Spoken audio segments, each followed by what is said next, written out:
Let's make apple cobbler. Good morning, Exploring Foods with Smitty Foodies. Apples are abundant right now. So I thought to myself, why not make myself an apple cobbler? So that's exactly what I'm going to do. Get my stuff together here. Okay, so I've already peeled and cored my apples. And I've cut them into like different pieces. I'm just going to set those aside. Until my bowl here, I'm going to add, let me see what I have here. 3/4 cup of white sugar. And I have 3/4 cup of brown sugar. And what I'm going to do is just take that and mix it up. Now sometimes your brown sugar can get kind of lumpy, which mine is, but that's okay. It's going to do what it do. Okay, so to this mixture, I'm going to add in my apple pie seasonings and 2 tablespoons of flour. Now you ask, why the flour? That's because I like my juice to be thickened, and that flour is going to do just exactly that. So let me get this all mixed up and I'll be right back. Okay, so I've got this all mixed, and what I'm going to do is to add my apples in here, and I'm going to stir them just so that they can get coated by the mix. You can pour this over your apples, but I kind of like to do it this way, which is probably harder. Let me get my mix in. Okay, so what I'm going to do is just get these all mixed in this wonderful seasoning and sugar and what have you.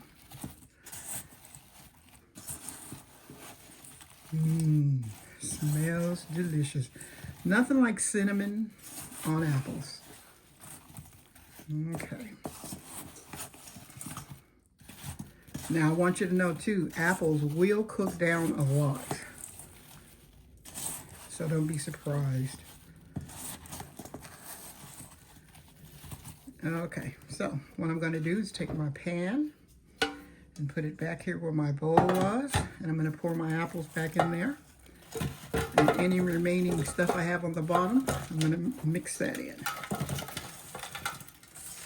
I'm probably making a mess, but who cares? My apples. And as I said, apples will cook down and they're going to be watery. Okay. So let's put that over there.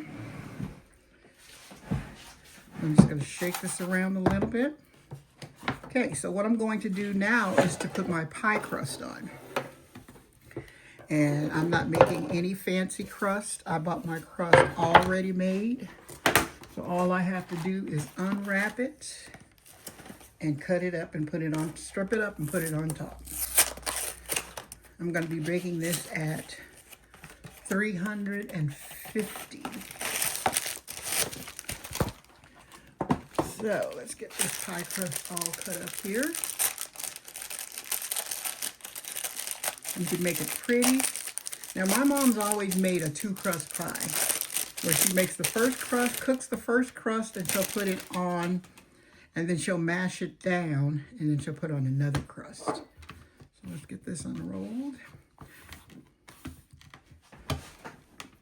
There we go. So let's turn it this way. So what I'm going to do is just strip it into strips, like so. This right here seems like it doesn't want to strip, so we're just going to take that off.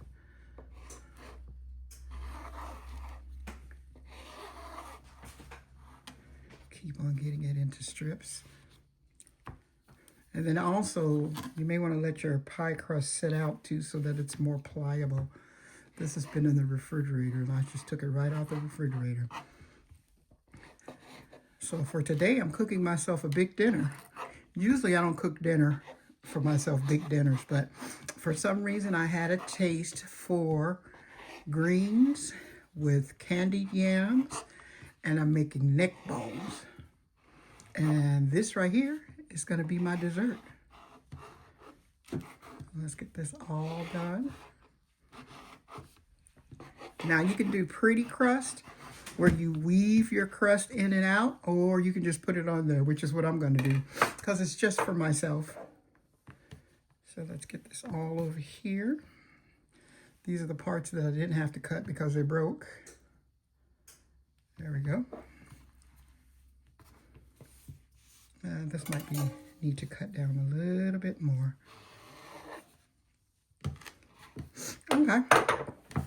So what I'm going to do is bring my pan over here, like so. And I'm just going to start to strip my crust on top of my cobbler. Like I said, you can get fancy and do weaving, but nah. I'm just going to put it on top. And as I said, my mom used to do a 2 crust. She'd cook a crust so that it got good and done. And then she'd take it and mash it down and she'd put her other crust on. A lot of people don't do that, but that was just her way of doing it.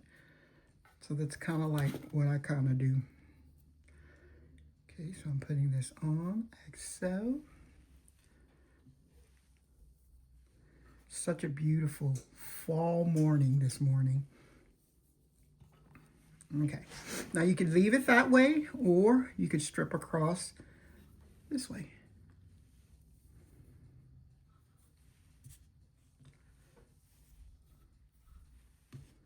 If it's your pie and you're not sharing it with anybody, it does not have to be pretty. And that's my oven telling me to put it in.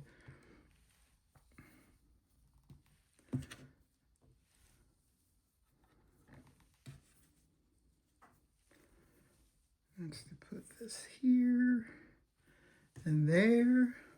And as I said, I'm just stripping it in. And it doesn't have to be pretty because it's my pie and I don't care. So what I'm going to do is get this in the oven and let it bake. And then when I get it halfway baked, I'll show you what it looks like. Made a mistake already. I had to go to the oven and take it out because I forgot to put the main ingredient on there. The one that gives it its oomph. Get this open, which is my butter. You can't make pies without butter. Any pie. Savory, whatever. Butter just does it for you.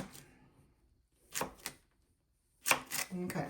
I'm just going to sprinkle some of these on there. That'll cook down through.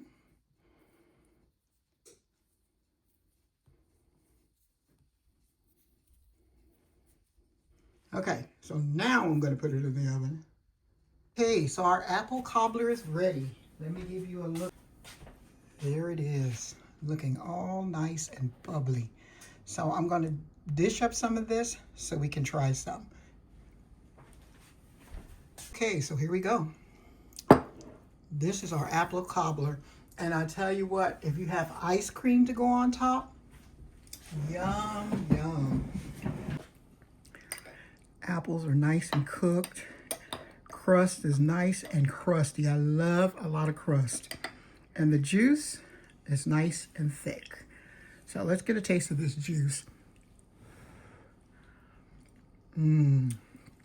Delicious. Just the right amount of sweetness. You can taste the spices. Yum. Let's see how the apple's cooked up.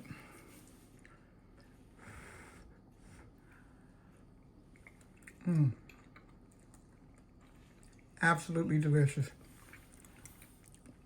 Great fall dessert. Now let's have some with everything. My favorite part of the pie, honestly, is the crust.